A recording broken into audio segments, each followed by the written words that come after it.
Mateus capítulo 25, versos 14 a 30.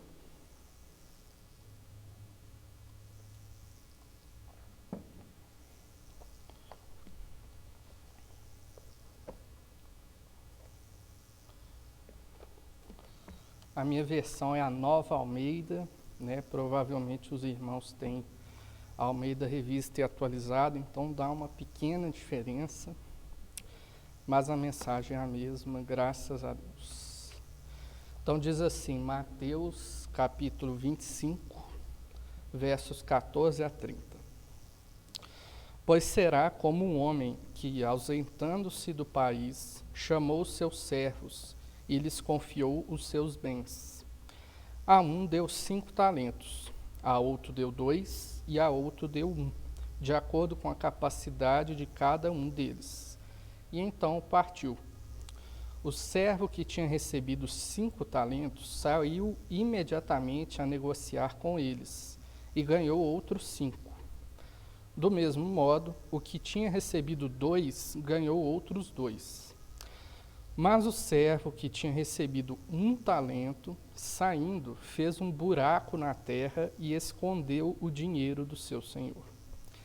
Depois de muito tempo, o senhor daqueles servos voltou e fez um ajuste de contas com eles. Aproximando-se do que tinha recebido 5 talentos, aproximando-se o que tinha recebido 5 talentos, entregou outros 5, dizendo: O Senhor me confiou 5 talentos, eis aqui outros 5 que ganhei. O Senhor disse: Muito bem, servo bom e fiel, você foi fiel no pouco, sobre o muito o colocarei. Venha participar da alegria do seu Senhor. E aproximando-se também o que tinha recebido 2 talentos, disse: O Senhor me confiou 2 talentos, eis aqui outros 2 que ganhei. Então o Senhor disse: Muito bem, servo bom e fiel, você foi fiel no pouco, sobre o muito o colocarei. Venha participar da alegria do seu Senhor. Chegando por fim o que tinha recebido 1 talento, disse: Sabendo que o Senhor é homem severo, que colhe onde não plantou e ajunta onde não espalhou, fiquei com medo e escondi o seu talento na terra. Aqui está o que é seu. Mas o Senhor lhe respondeu: Servo mau e preguiçoso, você sabia que eu colho onde não plantei e ajunto onde não espalhei? Então você deveria ter entregado o meu dinheiro aos banqueiros, e eu, ao voltar, receberia com juros o que é meu. Portanto, tirem dele o talento e deem ao que tem 10, porque a todo o que tem, mais será dado, e terá em abundância. Mas o que não tem, até o que tem lhe será tirado. Quanto ao servo inútil, lancem-no para fora, nas trevas. Ali haverá choro e ranger de dentes. Vamos orar. Senhor Deus eterno, dono de todo ouro e toda prata. Senhor, diante de Ti estamos, Pai, e, ó Deus, em frente da Tua poderosa palavra estamos. Pedimos a Ti o Teu Espírito Santo, Pai. Esteja conosco e confronta os nossos corações, Pai, a servir a Ti fielmente. Em nome de Jesus oramos. Amém. Acredito que os irmãos tenham achado estranha a presença de uma profissão nesse texto que lemos agora. Sabemos que a Bíblia foi escrita há muito tempo, no caso desse texto especificamente, há mais ou menos uns 2000 anos. Nesse texto aparece a palavra banqueiros, inclusive que voltavam com juros. Por mais estranho que pareça, naquele tempo havia pessoas especializadas em trocar moedas, o que chamamos hoje em dia de câmbio. Eles tinham determinadas bancas, daí vem o nome banco, banqueiro. Uma pessoa poderia depositar uma determinada quantidade com eles e, quando fosse pegar de volta, receberia uma quantidade de juros a mais conforme foi negociado. Aliás, essa parábola ela fala de muitas coisas bem atuais desse mundo globalizado e capitalista que a gente vive. Fala de investimentos, fala de banqueiros, bancos, juros, negócios. Hoje em dia, todo esse vocabulário está muito difundido.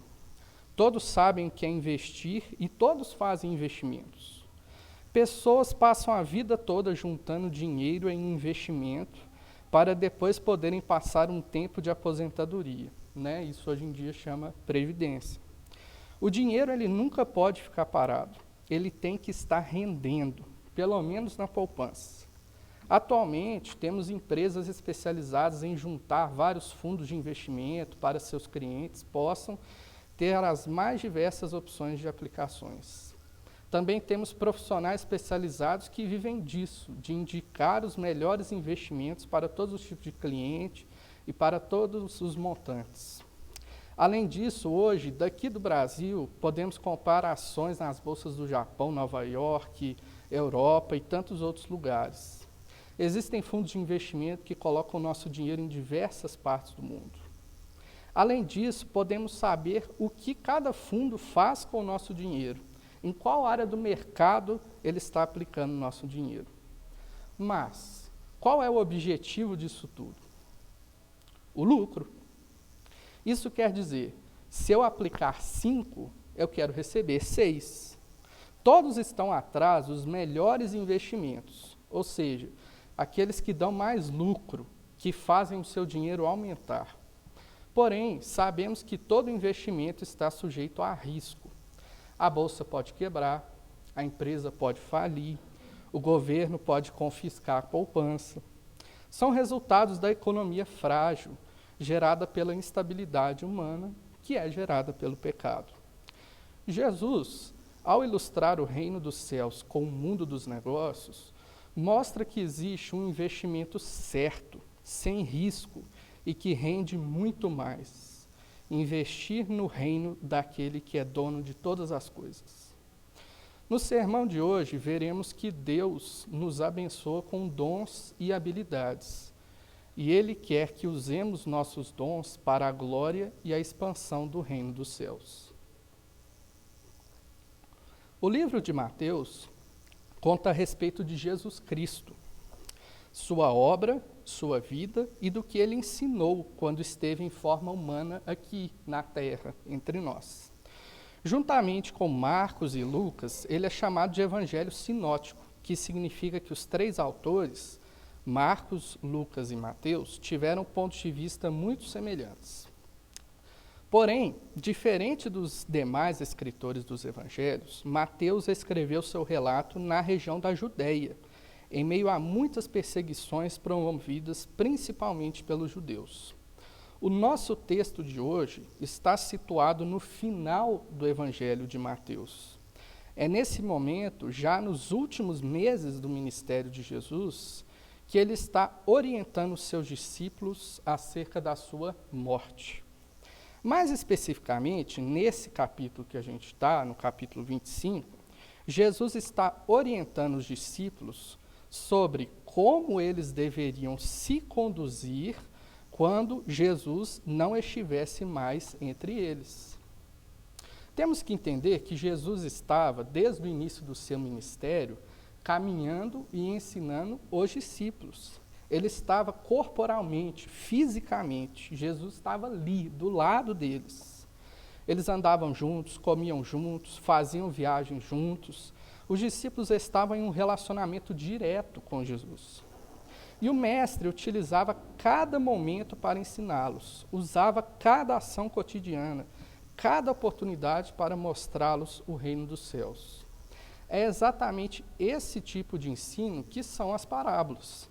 São ações cotidianas que ilustram princípios do reino dos céus. Jesus usava essas ilustrações com o objetivo de clarear os conhecimentos do Evangelho para os seus discípulos. Na parábola dos talentos, assim como na parábola anterior das 10 virgens, Jesus estava instruindo sobre qual deveria ser a postura dos discípulos quando ele não estivesse mais com eles pessoalmente, fisicamente. Ele já havia explicado para os apóstolos acerca da necessidade de sua morte e da futura ressurreição. Porém, os apóstolos ainda não estavam entendendo muito bem essas coisas. Como podemos perceber pelas reações dos apóstolos relatadas em capítulos anteriores, desse que a gente leu, do livro de Mateus, e também no próximo capítulo, capítulo 26, eles ainda não tinham um entendimento pleno da dimensão dos fatos que estavam acontecendo naqueles tempos. Eles estavam com ideias erradas a respeito da natureza de Jesus e do que ele estava fazendo. A primeira coisa que os discípulos estavam concluindo erroneamente é que a trajetória de Jesus e de seus seguidores seria alegre e feliz. Jesus era alguém que curava os doentes, fazia cegos enxergarem, coxos andares, multiplicava os alimentos, era alguém que trazia muita empolgação de estar junto. Todas aquelas pessoas curadas por Jesus, com toda certeza, ficaram muito alegres, felizes, entusiasmadas com a sua pessoa. Porém, sabemos que, quando Jesus morreu na cruz, restaram apenas cerca de 120. Frente ao sofrimento, poucos resistiram. As pessoas gostam de ter seus problemas satisfeitos, sua doença física sarada, sua barriga cheia, mas quando eram confrontadas com o evangelho da verdade, não resistiam ao confronto com o pecado. Quando era exigido a disposição de tomar sua cruz e seguir a Cristo, a multidão se dispersou. Quando foi exigido o trabalho árduo da pregação e do ensino, o ide e pregai o evangelho, poucos restaram. Uma segunda conclusão errada que seus discípulos estavam em mente era que o reino a que Jesus se referia seria político, territorial ou militar. Realmente essa era a grande expectativa dos judeus do primeiro século. Israel tinha passado por longos cativeiros, guerras terríveis, invasões, controle político, econômico e outras mazelas sociais. A nação estava com grandes expectativas militares, territoriais e políticas da restauração do reino que fora profetizada por Isaías, Jeremias, Ezequiel e outros profetas. Eles olhavam para o passado e desejavam uma Jerusalém forte, como nos tempos de Salomão. O domínio romano estava em vigor sobre a Judéia e havia grupos de judeus que, volta e meia, tentavam alguma revolução para retomar a independência da nação.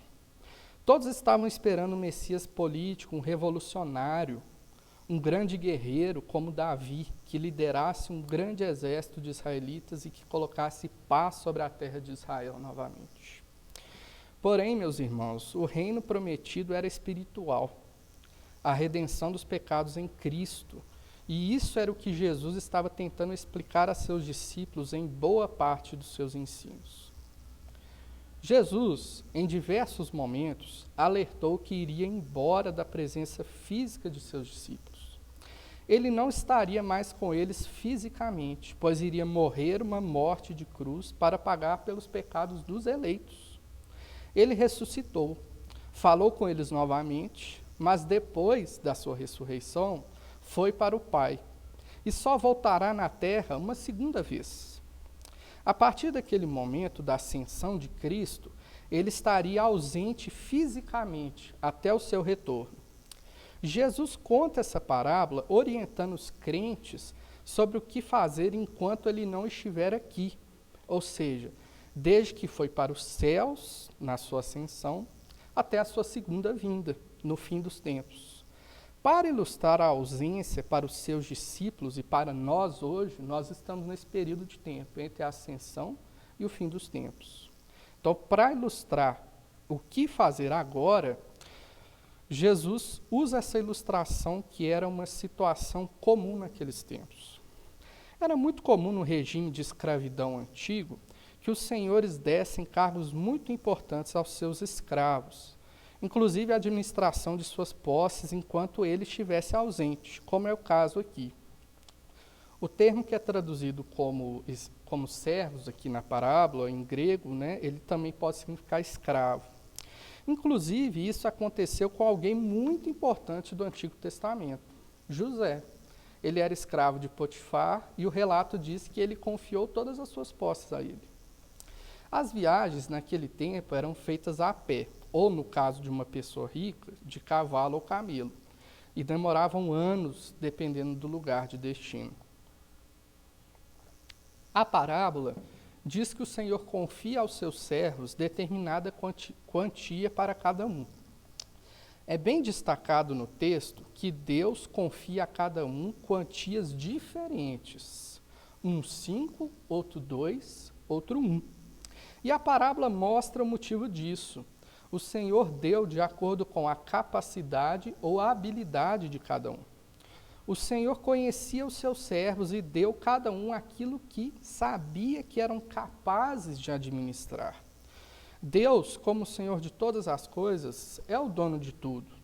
Ele é o dono de todo o ouro e toda a prata, todas as casas, todos os países, todos os bancos, todas as línguas, tudo. Ele é o dono de tudo. Tudo foi feito dele, por meio dele e para ele, conforme diz o apóstolo Paulo. Ele é o Criador de todas as coisas, ele fez todas as coisas, uma por uma. Ele conhece todos os seres e todas as coisas por ser ele mesmo quem criou. Por isso mesmo é que Deus conhece as capacidades de cada um. Deus sabe quem é bom para fazer determinada atividade, pois ele mesmo é o autor de tudo isso. Deus distribuiu em sua sabedoria as habilidades em todos os homens, para que possamos administrar bem aquilo que ele criou. Lá no Éden, essa foi a ordem que Adão e Eva receberam de Deus. Governem sobre a criação. Governar é cuidar, é conhecer, é ordenar e amar. Essa é a mordomia cristã. Somos mordomos, zeladores da criação de Deus. Após a queda, tudo ficou mais difícil por causa da maldição do pecado. Mas as habilidades de cada homem e o mandato para governar sobre a criação continuam.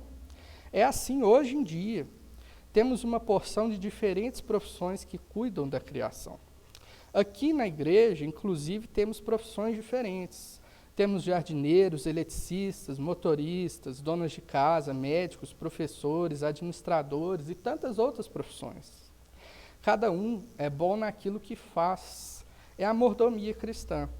Todos nós estamos cuidando da criação de Deus com nossas atividades.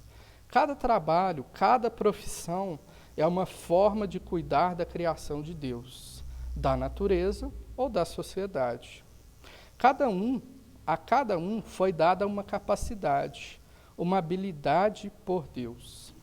Ele foi sábio em dar a cada um sua função, e cada um de nós devemos engrandecer ao seu nome através da nossa função. A profissão de cada um foi dada por Deus.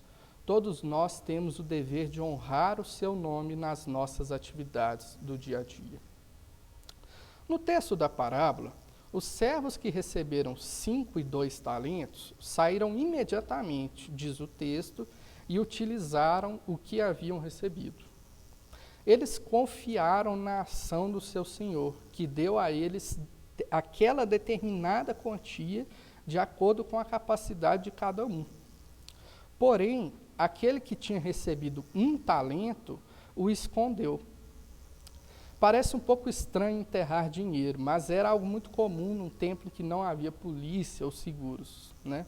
O lugar mais escondido possível era debaixo da terra.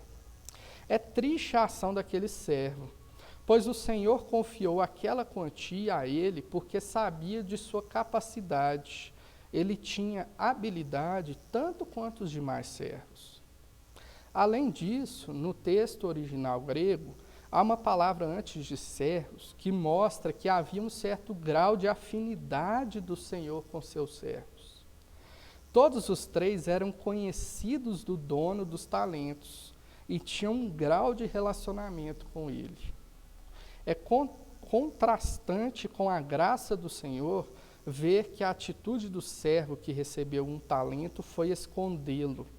E o pior fica quando sabemos por que ele escondeu. o servo tenta se desculpar com o seu senhor, acusando o senhor de severo, que colhe o que não plantou e ajunta onde não espalhou. O senhor respondeu ao servo com o próprio argumento do servo. Ora, se você sabia que eu sou severo, então pelo menos deveria ter colocado dinheiro na poupança. A pior coisa que o servo poderia ter feito era esconder, não usar, ficar com medo. Irmãos, Deus não é assim como o servo preguiçoso pensava. Deus não é severo ou exigente demais. Na verdade, os reis humanos é que são assim, não o rei dos céus. Quando o rei Roboão, filho de Salomão, recebeu os israelitas pedindo que ele reduzisse os impostos sobre as suas colheitas, ele respondeu em 2 Reis 12:11: Meu pai vos castigou com açoites, eu, porém, vos castigarei com escorpiões. Ao contrário dos reis humanos que fazem isso, Deus é rei soberano, gracioso e misericordioso, e age de acordo com seu amor. Deus deu a cada um de nós habilidades e oportunidades. Isso é uma imensa graça em nossas vidas. É triste ver que existem muitas pessoas que agem assim, não desenvolvem as habilidades que têm. Isso quer dizer que, na verdade, elas pensam assim como o servo inútil. É melhor não fazer nada do que trabalhar. Na sociedade, sabemos que as pessoas executam sua profissão de forma desonesta, ilícita, indo contra Deus e a sua palavra. Isso é terrível. Também sabemos que, por motivos econômicos ou sociais, muitas pessoas fazem aquilo que não têm habilidade, capacidade ou disposição de fazer. Porém, o pior do que isso é não fazer nada, é ser apático, é não se esforçar, é ficar na inatividade, é deixar para lá. Jesus mostra que, além disso ser mal, isso é negligência, ou seja, falta de cuidado, falta de interesse, falta de ação. É desprezar a graça de Deus sobre sua vida. No final da palavra, Jesus mostra que a negligência só tem um resultado: não ter nada. Mas, afinal de contas, o que é o tal do talento? A palavra talento, apesar de em português atualmente significar uma espécie de carisma ou habilidade pessoal, no idioma grego daquela época e no Império Romano, era o nome de uma certa quantidade de dinheiro.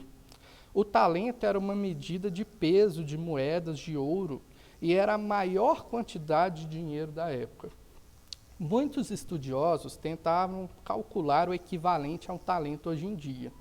E não há um consenso, um valor exato. Mas todos concordam que seria uma coisa como 250 mil reais. Poxa, 250 mil reais é muita coisa, não é verdade? No texto, a palavra grega não deixa muito claro qual foi a atividade que os servos fizeram com todo esse dinheiro. Apenas diz que eles negociaram ou trabalharam com o dinheiro, dependendo da tradução.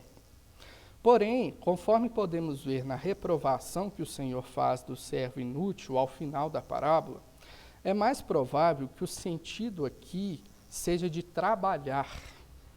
Hoje em dia, muitos dizem que com R$100 já é possível investir em fundos, ações, papéis, etc. Agora imagina com 250 mil reais, né? Você iria aplicar em quê? Iria colocar na poupança, iria colocar no CDB, iria colocar num fundo atrelado ao CDI, iria colocar numa PP. Todo mundo sabe aqui mais ou menos o que eu estou falando. E muitos sabem o que significa cada uma dessas siglas. E, irmãos, todos sabem que nenhum desses fundos rendem muito. Porém, diferente dos investimentos financeiros, Jesus apresenta a nós o papel mais rentável que existe, os papéis do reino de Deus. Por que nós não investimos no OPO, orar um pelos outros? Ou no AP, amar ao próximo? Ou em outro fundo, o AE, anunciar o evangelho? Todos esses são fundos que rendem no mínimo 100%. São os melhores fundos para você aplicar. Trabalhar para o reino de Deus é o melhor investimento que você pode fazer, porque todas as demais coisas serão acrescentadas se você fizer isso. Irmãos, tanto como a criação é o lugar de Deus manchada pelo pecado, a igreja é o lugar da congregação dos justificados de Deus do pecado. A igreja é o lugar onde o reino de Deus é pregado, é a assembleia dos santos de Deus. O lugar do crente estar é aqui na igreja. O lugar certo para você estar agora, no domingo à noite, é aqui mesmo, é na igreja. Mas a igreja é muito mais do que esse prédio ou essa denominação. Nós estamos falando do reino de Deus, que foi inaugurado em Jesus, lá no 1º século. Nós estamos nele agora, mas ele só será consumado no final dos tempos. Essa parábola, como já dissemos, mostra o que Jesus espera dos seus discípulos enquanto não estiver aqui presencialmente. Trabalho. O servo fiel não deve ser passivo, não deve ser preguiçoso ou inútil. O servo fiel deve trabalhar pesado para o crescimento do reino de Deus. Aliás, o significado da palavra culto é serviço. Deus quer que sirvamos não só a sua criação com as nossas profissões, mas que sirvamos ao corpo de Cristo, à igreja. Você não deve usar suas habilidades somente no trabalho, mas deve servir ao corpo de Cristo. Aqui, na igreja, entre o povo de Deus, estão as habilidades de cada um. Veja que na parábola, o Senhor não confiou seus bens a qualquer pessoa, mas a seus servos. Nós, servos de Deus, colocados na igreja pela graça do Pai, obra do Filho e chamado do Espírito Santo, temos todos nós habilidades que são fundamentais na edificação do corpo de Cristo. Cada um aqui, todos vocês, todo mundo que está sentado aqui e eu que estou em pé aqui, todos nós temos habilidades e dons. E Deus quer que nós os sirvamos com o que Ele nos deu. Nós, crentes em Cristo e membros de uma igreja cristã, somos chamados para o serviço na igreja. Conclusão, irmãos. Enquanto Jesus não voltar, Ele espera que seus servos trabalhem para a edificação do seu reino, utilizando os dons e habilidades que Ele nos deu. Aplicações. Essa parábola é riquíssima em aplicações para a vida da igreja. Deus confiou os seus bens a nós. Cabe a nós servir a Ele para a expansão do seu reino. Primeiro, quanto à sua atividade profissional, zele por ela, engrandeça o nome de Deus através de todas as suas ações. Seja qual for a sua profissão, Deus espera que você seja um servo fiel. Aplique a doutrina bíblica ao seu trabalho. Faça tudo com amor, alegria, paz, longanimidade, benignidade, bondade, fidelidade, mansidão e domínio próprio. Siga os preceitos estabelecidos na palavra de Deus e seja o melhor profissional, o melhor mordomo da criação de Deus. E uma segunda aplicação quanto à igreja. Meus irmãos, todos aqui têm um dom, todos têm uma habilidade, todos têm um serviço a ser prestado ao reino de Deus. É claro que, conforme vemos na parábola, uns têm mais dons do que outros, mas todos os crentes têm pelo menos uma habilidade em especial. Todos os crentes regenerados em Cristo, todos têm uma função no seu corpo, que é a igreja. Prático, vamos passar para a prática. Algumas formas de você trabalhar para o reino de Deus. Primeiro, oração. Você homem, você mulher, você tem orado em particular? Você tem orado na igreja? Como que eu posso fazer isso? Vindo na reunião de oração, por exemplo. Segunda forma de você trabalhar para o reino. Evangelismo. Você, homem, e você, mulher, tem anunciado o evangelho para os que não são cristãos? Como? No seu trabalho. Ah, mas eu não sei como fazer isso. Então venha nos evangelismos todo sábado às 17 horas, aqui na igreja. Terceira forma de você trabalhar para o reino, ensino. Você, homem, e você, mulher, tem aprendido? Você tem vindo à reunião de doutrina? Você tem vindo ao culto? Você tem vindo à EBD? Venha, aprenda para você poder ensinar. Quarto, outra forma de você trabalhar para o reino, coordenação. Você, homem, você, mulher, conhece as demandas da igreja? Conhece os departamentos da igreja? Quinta forma de você trabalhar para o reino, a diaconia. Você, homem, conhece a estrutura da igreja? Tem um conhecimento claro das doutrinas da igreja?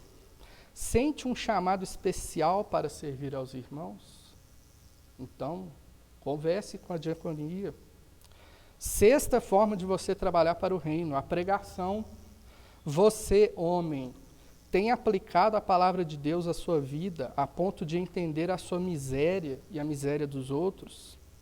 Você se sente chamado por Deus diante da sua incapacidade pecadora e sente a necessidade de anunciar o evangelho?